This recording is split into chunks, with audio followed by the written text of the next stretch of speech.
High বন্ধুরা, তোমরা সবাই কেমন আছো? আশা করি তোমরা সবাই খুব ভালো আছো, আর আমিও খুব ভালো আছি, বিন্দাস আছি। আমি মলিস ডেলি অ্যাক্টিভিটি থেকে মলি বলছি। আজকে একটু আয়না দিয়ে শ্যুট করলাম। আমি দেখি আয়নার দিকে তাকিয়ে তাকিয়ে শ্যুট করলে কেমন লাগে, সেই জন্য আয়নার দিকে তাকিয়ে শ্যুট করলাম। আর দুদিন ব্লগ দিতে পারছি না, সেই জন্য আমি সত্যি বলছি খুবই দুঃখিত, কারণ আমার সত্যি শরীরটা খুব খারাপ করেছিল। এখনও আমার চোখ মুখ সেই রিয়াকশান দিচ্ছে, কিন্তু কিছু করার নেই। আর এখন সবারই শরীরটা খারাপ হচ্ছে, বুঝতে পারছি ওয়েদার চেঞ্জ। আমি তো প্রায় লোকেরই মুখে শুনছি যে সর্দি হচ্ছে, জ্বর হচ্ছে। তো আমারও সেম হয়েছে। আমিও তো মানুষের পর্যায়ে পড়ি, সেই জন্য। তো যাই হোক, তোমরা সবাই আশা করি সবাই ভালো থেকো, সুস্থ থেকো। কারণ এখন সত্যি এত গরম, এত ঘাম দিচ্ছে, যার ফলেই মানুষের এই সর্দি জ্বরগুলো এসে যাচ্ছে। তো যাই হোক, সর্দি জ্বর কাশি যাই আসুক না কেন, হাউসওয়াইফরা চুপচাপ বসে থাকলে তাদের চলবে না, এটা তো সবাই জানে। তো ওই জন্য কাজকর্ম তো করতেই হবে। দুদিন কোনো রকমে করেছিলাম। হাজব্যান্ড আমার না ফোন করে বকে যে আরে তোমার শরীর অসুস্থ হলে তুমি বসে থাকো না দুদিন। আমি না একদম খুব না কেমন হলে আমি বসতে পারি না, যেন হু হু করে হলেও আমি ঠিক পড়ি। তো যাই হোক, এবার না কাজে কর্মে আবার ফিরতে হবে সত্যিকারের। আর তোমাদের সাথে দুদিন যে আমি কিছু শেয়ার করিনি, সেটাই আমার কেমন হচ্ছে। তো আজকে বলি না, সব শেয়ার করি। আর ছেলে হচ্ছে খেয়ে নিয়েছে, খেয়ে নিয়ে পড়তে চলে গেছে। পড়ে ওখান থেকে হয়ে আজকে স্কুল যাবে। স্কুলে পড়া নাই, কিন্তু স্কুল যাবে রেজিস্ট্রেশন করতে। আজকে ওটা ডেকেছে, সেই জন্য যাবে। একেবারে বলছে মা আমি ওখান থেকে হয়ে তারপরে বাড়ি আসবো, 12টা একটা বেজে যাবে। তো আমি আলু ভাজা করেছি, আর হচ্ছে পাঁপড় ভেজেছি, ওকে মুড়ি দিয়েছি, ও খেয়ে চলে গেছে।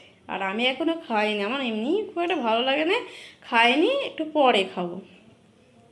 তো ভাবলাম ব্লগটা তৎকাল শুরু করে দিই, সেই জন্য। আর একটা কি জানো বন্ধুরা, দাঁড়াও তোমাদেরকে আমি বলছি, আমি শেয়ার করছি। আগে ঘরে ঢুকে বসি, বলার মতো ভাষা নেই।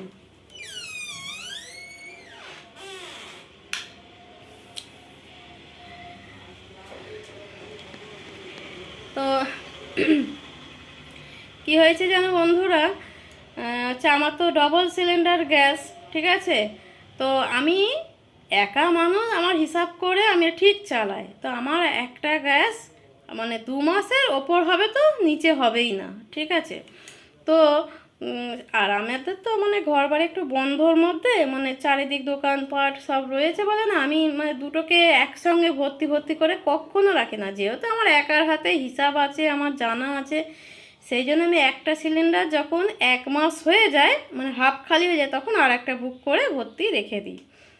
তাহলে কোনো টেনশন হয় না। তো আমার হয় এইটা নিয়ে দুবার আমার জীবনে হচ্ছে। অনেক দিন আগে একবার হয়েছিল, আর এই গ্যাসটা পড়েছি, 1 মাসও হয়নি, গ্যাসটা শেষ হয়ে গেল। পরশু দিনে ছেলে স্কুল যাবে, সকালবেলা রান্না বসেছে, হাফ রান্না হয়েছে, গ্যাস শেষ। এবার আমার তো মাথায় হাত, যেহেতু আমার 1 মাস সবে হয়েছে, আমি তো এবার তারপর তো এবার বুক করব, সেইটা ভর্তি রেখে দেবো। আর দুটোই এবার খালি হয়ে গেছে।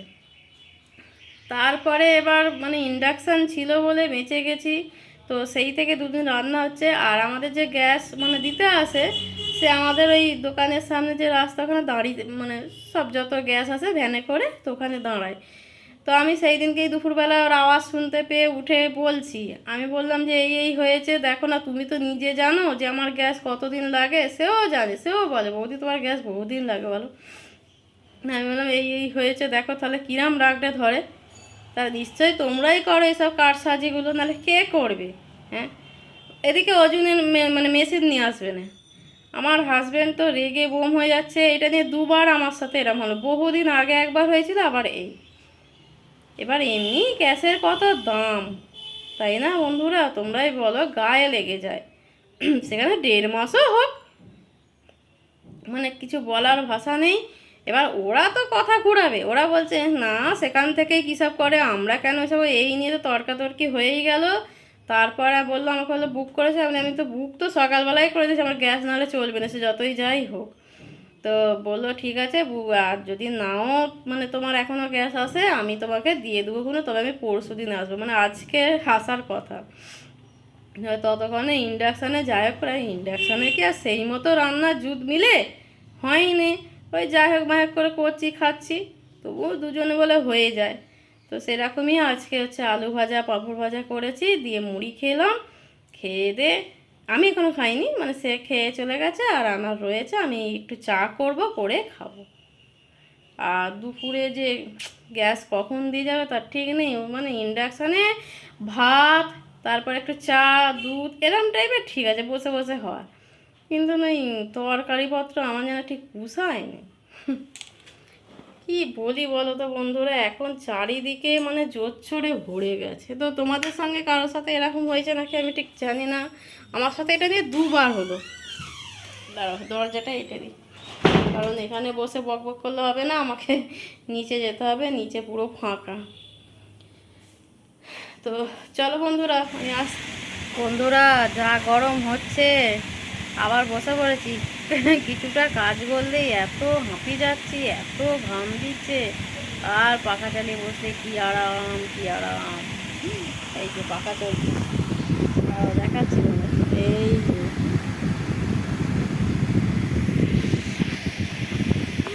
সব সময় মনে হচ্ছে না পাখা চালিয়ে চুপচাপ বসে থাকি, এত গরম যেন ভালো লাগছে না।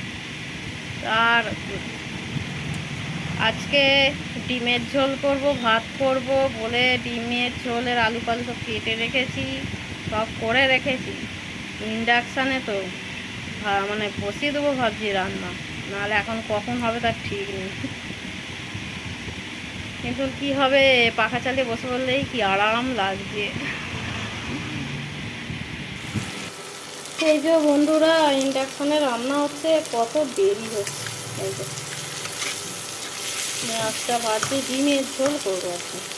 আর এই কড়াটা না অনেক দিনে হয়ে গেছে, তো মানে তেল তেলে হয়ে গেছে, খালি নড়ে নড়ে চলে, এখানে ধরে রান্না করলে আর কি খালি নড়ে নড়ে চলে যাবে, কী জ্বালা তাড়াতে দিয়েই ধরতে হবে। আর এই যে এখানে আলু ভেজেছি, ডিম ভেজেছি, ভাতটা হয়ে গেছে, কোনো ফ্যান জ্বালিনি। এই যে আর কুমড়ো ভাতে দিয়েছি, এটা ভাতটা হয়ে যেতেই নামিয়ে রেখে আবার এই যে তরকারি করছি। ইন্ডাকশানে এত ঝামেলা, ভালো লাগছে না। কী করবো বন্ধুরা, খেতেও তো হবে, তবু ছিল বলে বেঁচে গেছি, নাহলে যে কী করতাম তা ঠিক নেই আর কি কী বলবো বন্ধুরা। আর রান্না বান্না হচ্ছে, আর ছেলে স্কুলে চলে গেছে, ফোন করছিল, বলতে মা এখনও আধা ঘন্টা দেরি হবে, তার বললো বসতে। আমি ও ঠিক আছে তাহলে সবাই বস চুপ করে, আর কাজ হয়ে গেলে আসি বলতে হয়। বন্ধুরা রংটা একবার দেখো তোমরা, কি সুন্দর হয়েছে। তো ঘুরে দেখছি আমি গ্যাসের থেকে মানে ভালো করে আরও রান্নাটা করেছি থেকে ধৈর্য সহকারে রান্নাটা করেছি, দেখো কত সুন্দর হয়েছে আমার ডিমের ঝোল তো আরেকখানে বাকি, আমার ঝোলটা মরে গেলেই হয়ে যাবে আর কি, বন্ধ করে দেবো। চলো আর কেন, আর হচ্ছে ছেলে ফোন করেছে, হয়ে গেছে কাজ, আসছে এতক্ষণে, মানে অনেকখানি চলেও এসছে, আসুক। আমার একটা সমস্যা কি, মানে এসে যাবে আর আমি স্নান করতে যদি ঢুকে যাই, কলিং বেল বাজিয়ে যাবে বাজিয়ে যাবে খোলার লোক পাবে না, ওই জন্য আমি একটু দাঁড়িয়েই যাই। ও এসে যাবে, এসে গেলেই ওকে খুলে দিয়ে বসিয়ে একটু গ্লুকন-ডির জল করে দেব, দিয়ে ও খাবে আরাম করবে, আমি স্নান করতে ঢুকবো, এটাই ভালো। বেকার যা গরম রোদে তো বলি বটে, আমরা ঘরে আছি তাই বিরক্ত লাগছে। আর ভালো কথা, ওই যে বন্ধুরা বলছে দেখো খালি কেমন সেই ওই প্লেনটা মানে ক্র্যাশ করলো, সত্যিকারে ভাবলেও অবাক হয়ে যায়। হ্যাঁ সত্যি এগুলো সত্যি ভাবার বিষয় আছে, কিন্তু কত লোকের প্রাণ গেল, আমি মানে শুধু ওই খবর দেখছি, শুধু ওই খবর দেখছি আমি। হ্যাঁ সত্যি মানুষ দেখো খালি, আজ আছে কাল নেই, তাই না বলো বন্ধুরা? ভাবলেও কেমন হয়। এই কথা বলছে এই মানুষ, মানুষ যে মানে কোথাও যদি বেড়াতে যায় মানে সেইভাবে সে শান্তি পায়নি। যেমন ওই যে পেহেলগাঁও, কাশ্মীর, ও একটা হলো, কি অবস্থা সব। হ্যাঁ মানুষ আছে ক্ষণস্থায়ী, কিছু করার নেই, এই আছে এই নেই।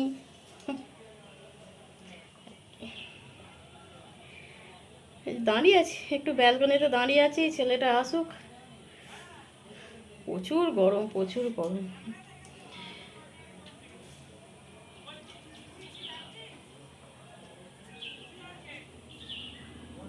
দাঁড়াও তোমার একটু ব্যাক ক্যামেরা করে দেখো।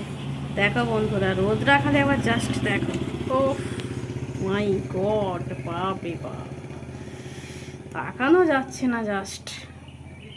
গাছপালাও মনে হয় ঝলসে যাচ্ছে এখন, যা অবস্থা।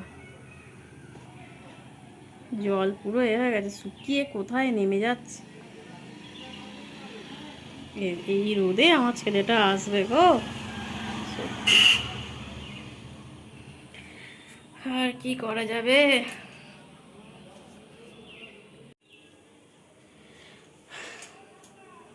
তারপর বন্ধুরা তোমরা সবাই বলো, কে কি করছো, একটু কমেন্ট করো, লাইক করো বন্ধুরা। সত্যি মানে জীবন যে কখন আছে কখন থেমে যাবে মানে সেই বিষয়ে কোনো সন্দেহ নেই।